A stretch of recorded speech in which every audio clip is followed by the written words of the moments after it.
De l'Évangile de Jésus-Christ selon saint Luc, chapitre 12, versets 35 à 40. En ce temps-là, Jésus disait à ses disciples : « Restez en tenue de service, votre ceinture autour des reins et vos lampes allumées. Soyez comme des gens qui attendent leur maître à son retour des noces, pour lui ouvrir dès qu'il arrivera et frappera à la porte. Heureux ces serviteurs-là que le maître, à son arrivée, trouvera en train de veiller. Amen, je vous le dis, c'est lui qui, la ceinture autour des reins, les fera prendre place à table et passera pour les servir. S'il revient vers minuit ou vers 3 heures du matin et qu'il les trouve ainsi, heureux sont-ils.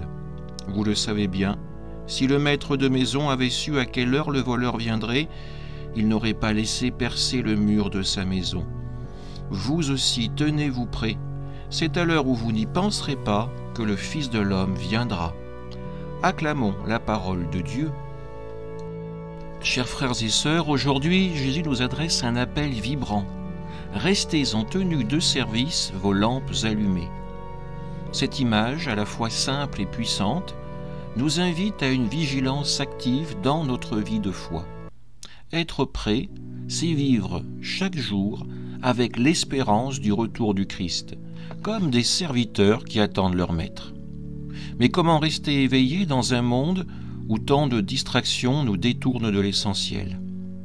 Jésus nous parle d'un trésor précieux, celui de la foi, un trésor qui éclaire à la fois nos cœurs comme une lampe dans la nuit. À ce sujet, saint Augustin, dans l'un de ses sermons, nous offre une réflexion lumineuse. La foi est un trésor précieux, elle est comme une richesse cachée dans le cœur de l'homme. Celui qui possède la foi véritable possède un trésor qui ne peut être ravi par les voleurs, ni consumé par le temps. Ce trésor, c'est la foi en Jésus-Christ qui donne à l'âme la lumière pour voir et la force pour marcher dans les voies de Dieu. Ce trésor, c'est la foi qui maintient nos lampes allumées. Elle nous permet de veiller non pas dans la peur, mais dans la joie de l'attente.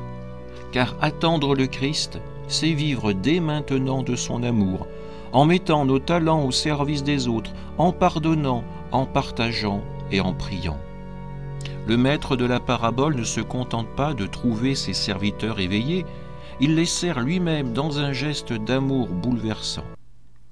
Dieu lui-même se fait notre serviteur lorsque nous vivons fidèlement pour lui. Mais Jésus nous met aussi en garde. C'est à l'heure où vous n'y penserez pas que le Fils de l'homme viendra. Cette incertitude nous rappelle que la foi n'est pas une assurance passive, mais un engagement actif. Comme le maître de maison qui protège sa demeure, nous devons fortifier notre cœur par la prière, les sacrements, la charité.